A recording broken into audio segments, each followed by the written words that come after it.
Hello, namaste, and welcome. So we're gonna keep our practice of the yoga foundations, bringing some important concepts today that goes beyond the body practice we do, but is important complements to go deep into our experience with the yoga, right?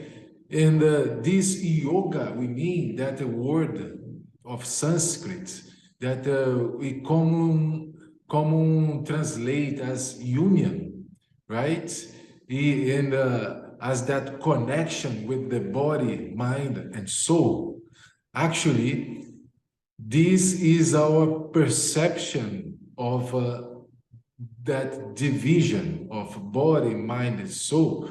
Because even though we are not aware of it, they are always connected. They are one, right? And this one that we're talking about is our reality, the real self, the essence of the self behind that life experience.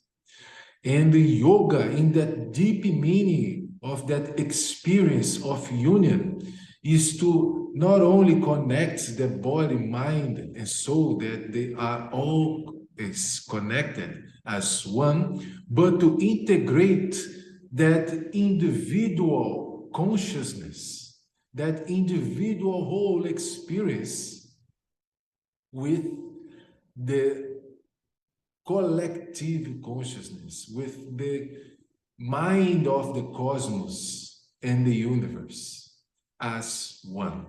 So when there is beautiful poems and explanations about it in the yoga philosophies, right? And that represents our seeking for this experience. And all the techniques of yoga we practice, they work as a reminder, a moment that we bring back our attention for this reality, to the real nature of the self, that blissful experience that is all the time here available anywhere, right? And this totality, that union with the self, with the consciousness, our highest consciousness as possible, with that consciousness of the whole universe. No, it is a pure identification of our own nature that is always present if we are able to contemplate the present moment and really suppress our fluctuations in the body, our mind fluctuations, because we are identified with those fluctuations, right? Our thoughts, our feelings, our emotions make us move forward all the time. But that moment that we stop and we disattach it to those senses, to those emotions, and to those thoughts, we are able to be the observer of that reality. And when everything is suppressed, what remains is the deepest sound of silence.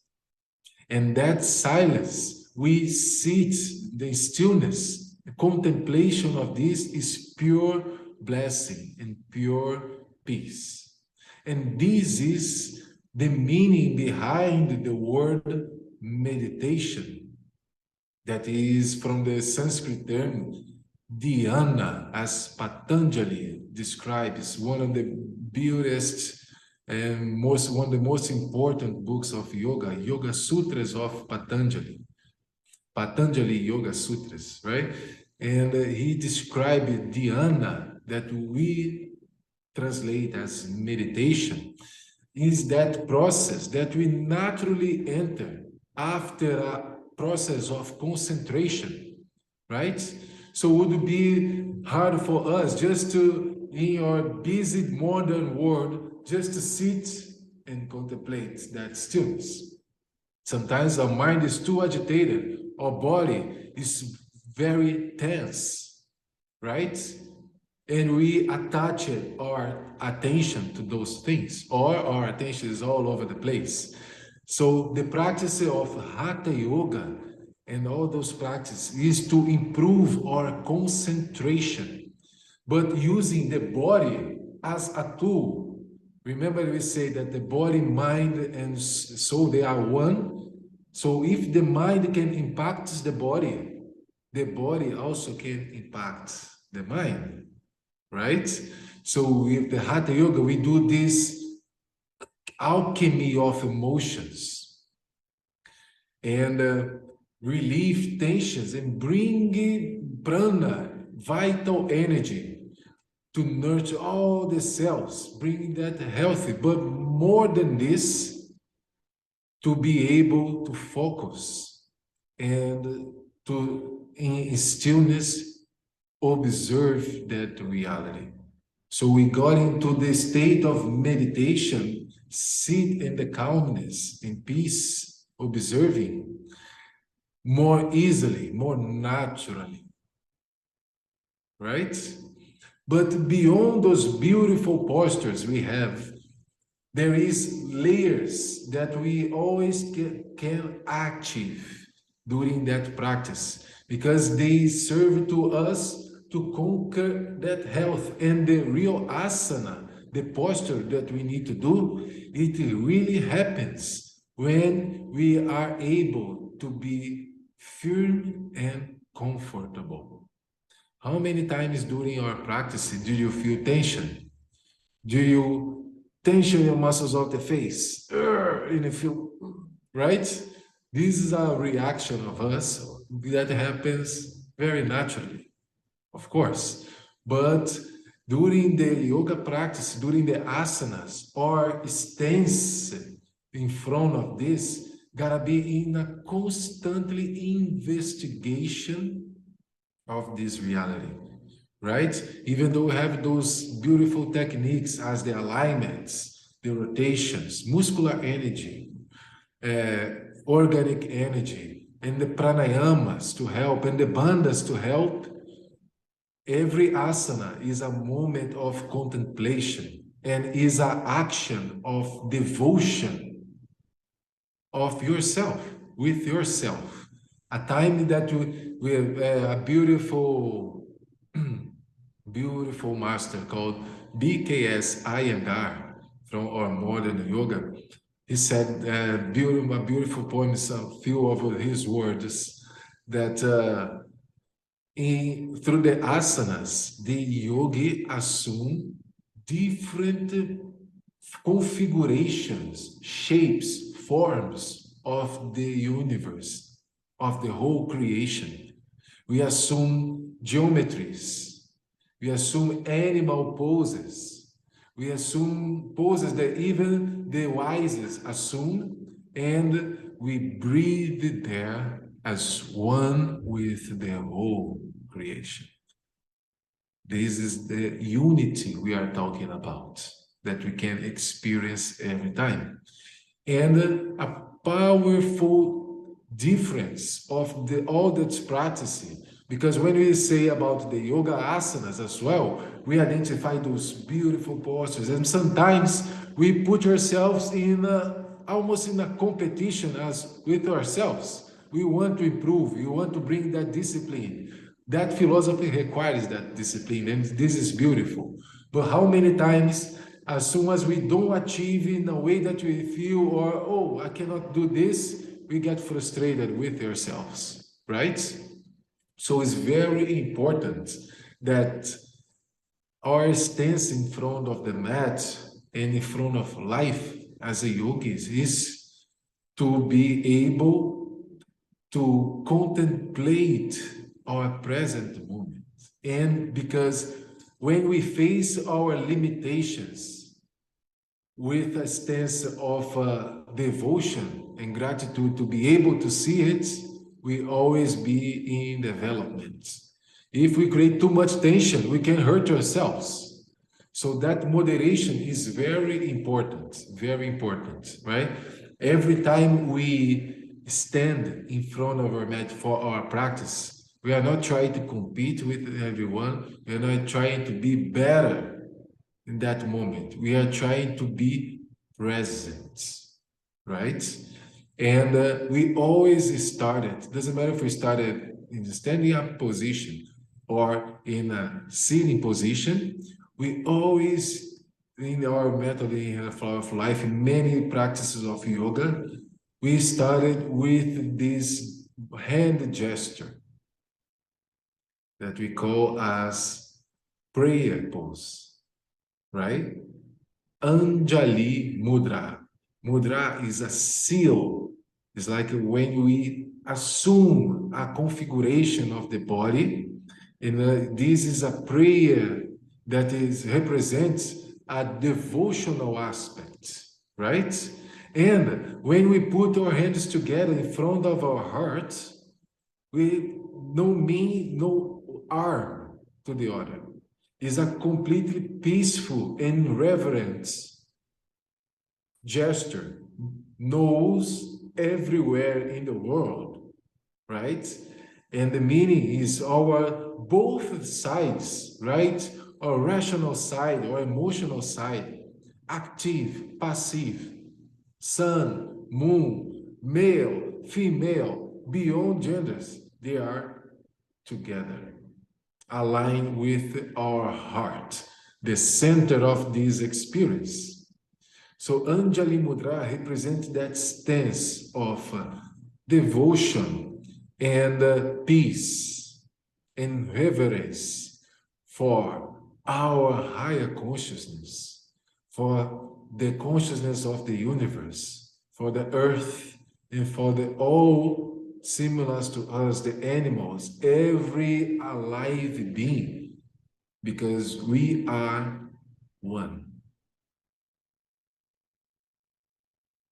We bow to the universe.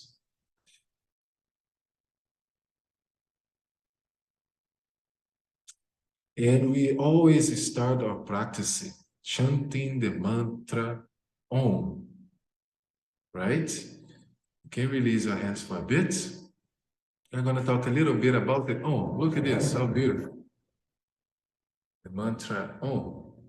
And here is a 908 asanas, 908 positions done by a wonderful master, Dharma Mitra, a great teacher, actually a Brazilian teacher that travels to New York and still in New York giving classes. So if you have the opportunity, go visit our beautiful teacher, Dharma Mitra.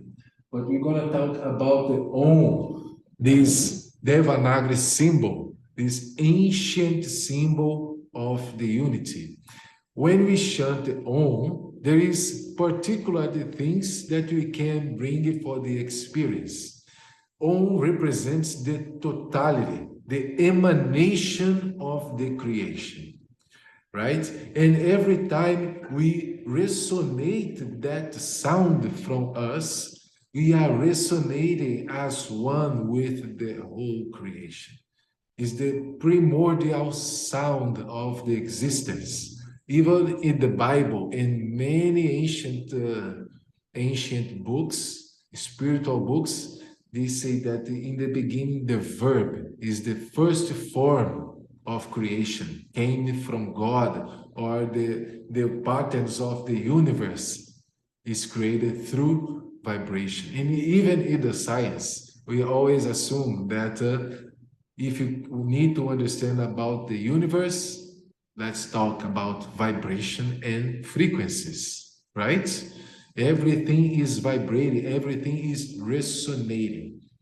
So we play musics nowadays, instruments, singing, right? But the singing, we are using our body, ourself as an instrument to bring beautiful poems, to bring rhythm, right? So this sound, this ancient sound, it is the source of all the other sounds because the primordial sound, the primordial frequency.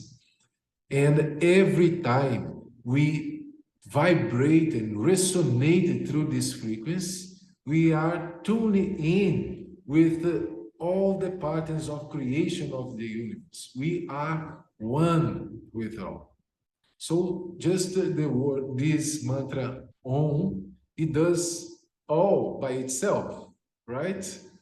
We don't even need to do nothing else if we can keep vibrating with this word. That is powerful. The sound is power. Even our words, we know how powerful it is, right? The power of the knowledge when we share, when we talk, when we share emotions, right?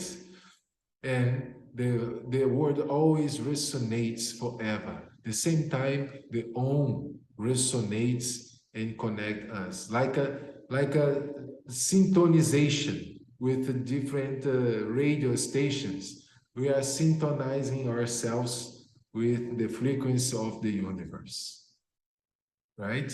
And we common say the word on, O-N, right? But actually, when you chant on, it goes in three different ways. A, U, M.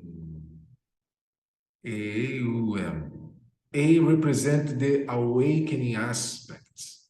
O represent that latent sleep. Is the subconsciousness. We need to understand that our reality, awake and conscious, is just a bit. It's 1% of the whole reality of the subconsciousness that is infinite possibilities, right? So when we chant the Om, we allow our mouth to go up like we sound up, but we sound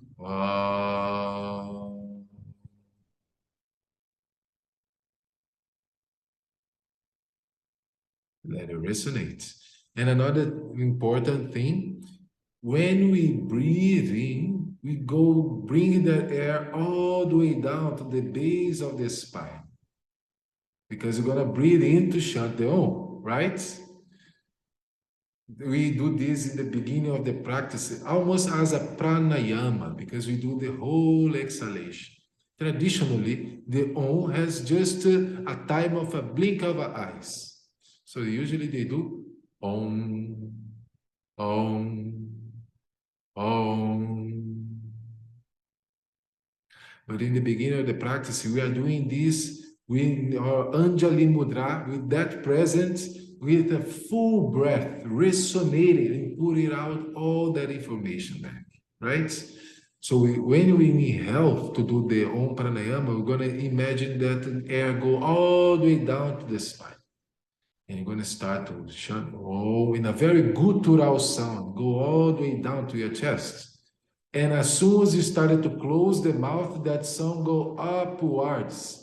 And when we finish in the end, go all the way to the top of the head. You really feel resonating in your head. So beyond my words can describe, let's practice this together, right? So let's relax, sit in a comfortable sitting position. Bring the hands to the heart in Anjali Mudra. Inhale.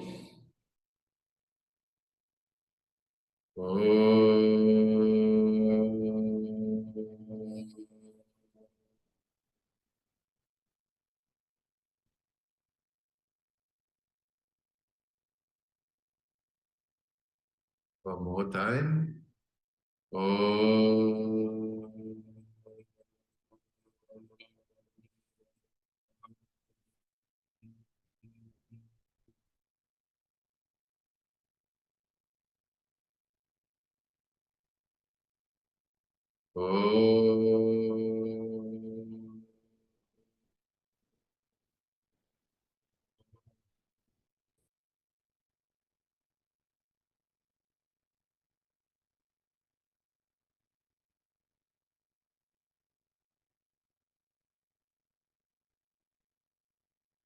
out to the universe, the whole creation as one.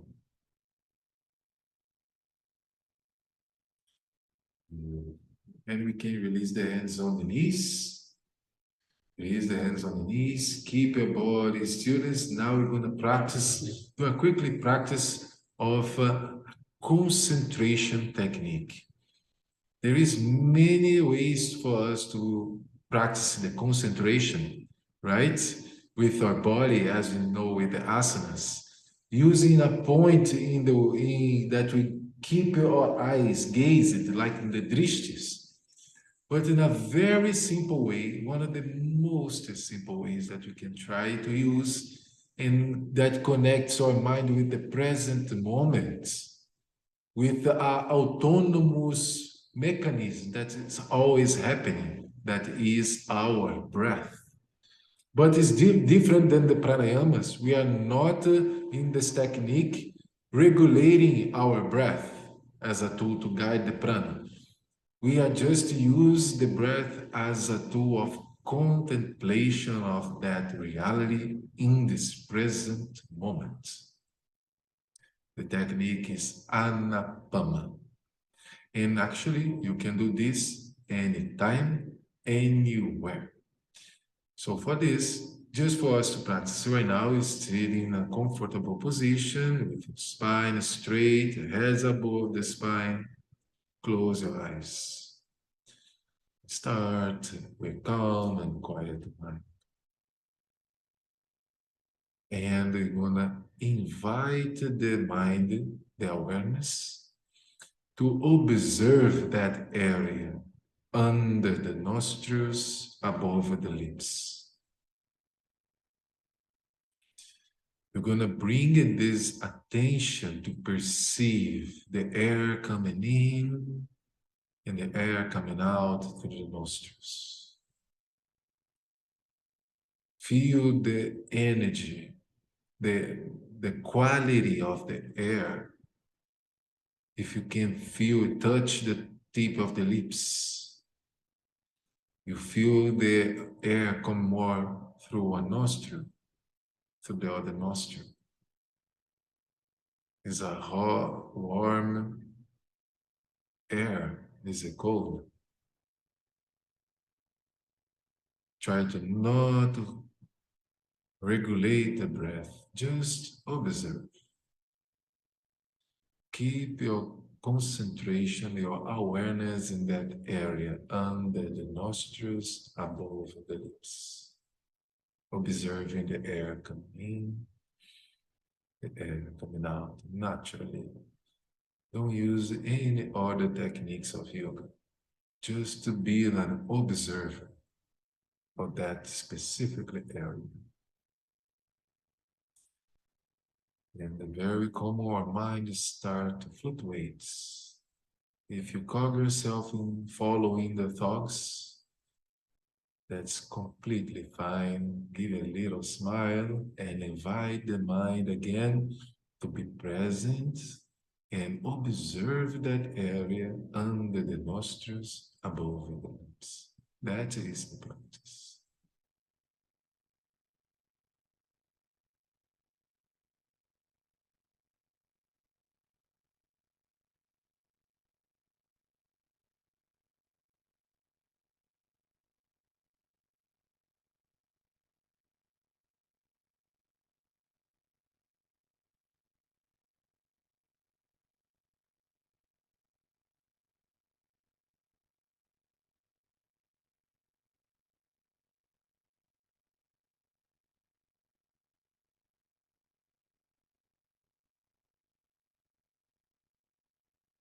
Yes, sometimes it's natural that your mind, your attention get called for some distractions in the environment, or our body start to get tense.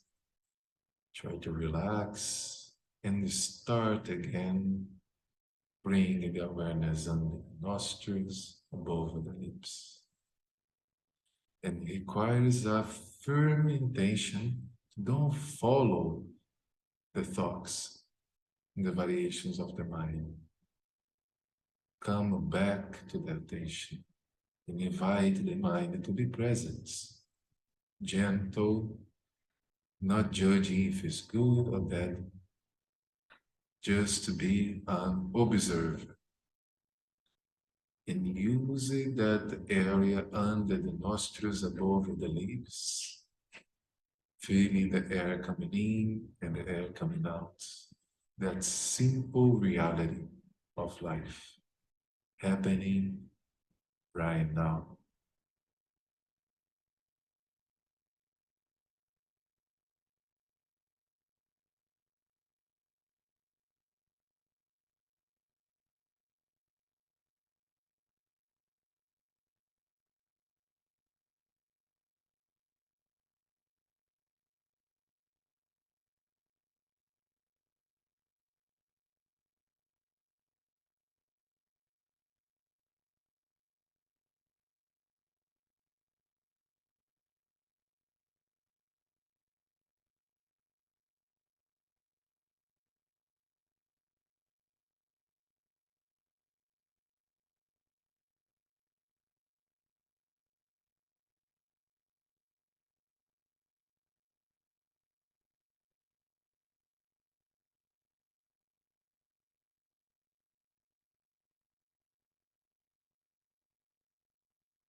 Slowly inhale now.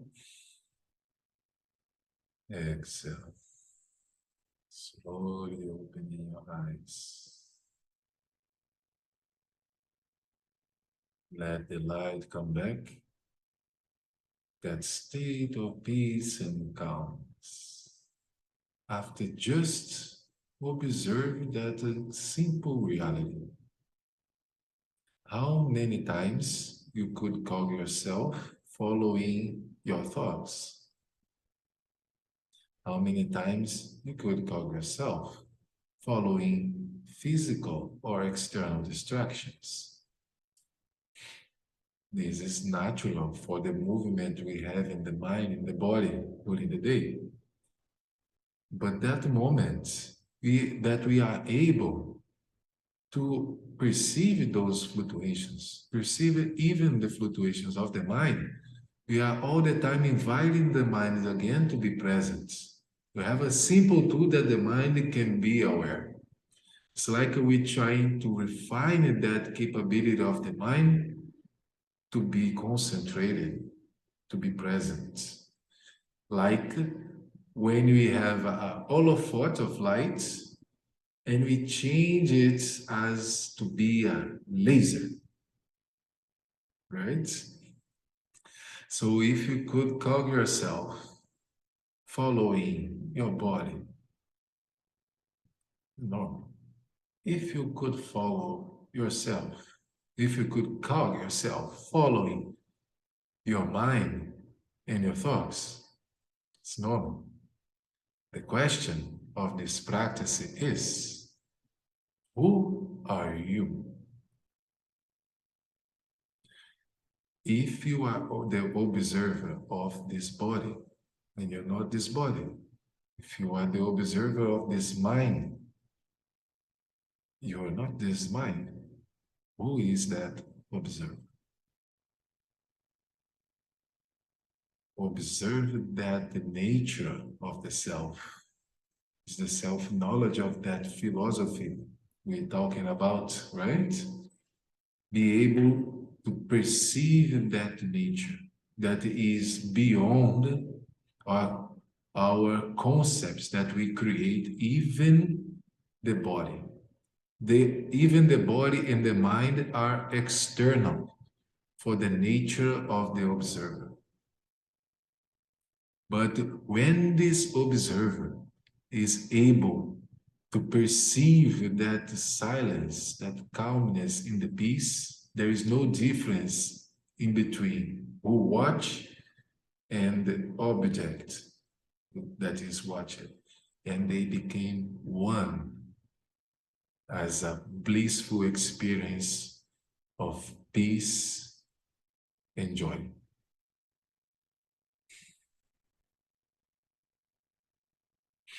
Some words that the practice of yoga is practice itself, right? Yoga is a practical philosophy since the beginning. Because you experience the union of the higher self with the divine, with the cosmos. Is an experience that actually does not fit in words. We cannot describe in many ways for us to understand this. But, and we say that yoga is 99% practice. But the theory that 1% alone is practically meaningless. But when we combine with the practice, makes the total complete, right?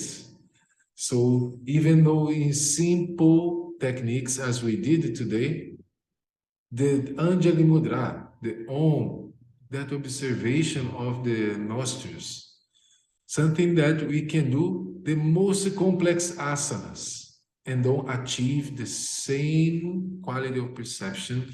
But if we do the asanas with that stance in front of it, that contemplation of the approach using that body as one thing, right? Mhm. So this, we're gonna do our mantra Om in your Anjali Mudra to finish this practice.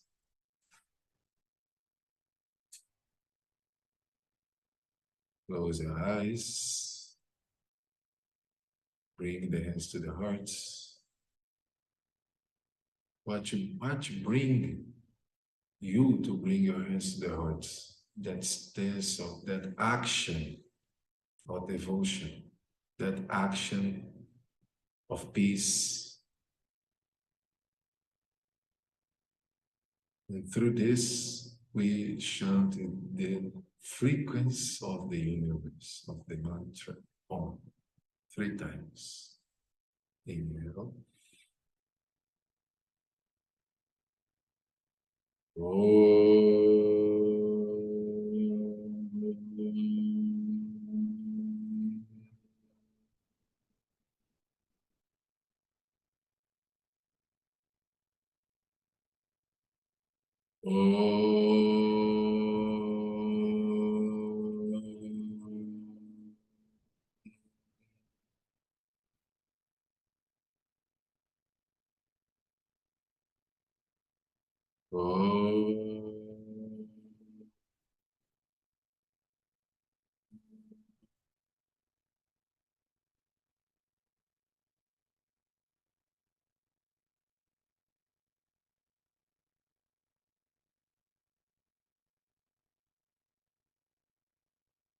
Shanti, Shanti, Shanti.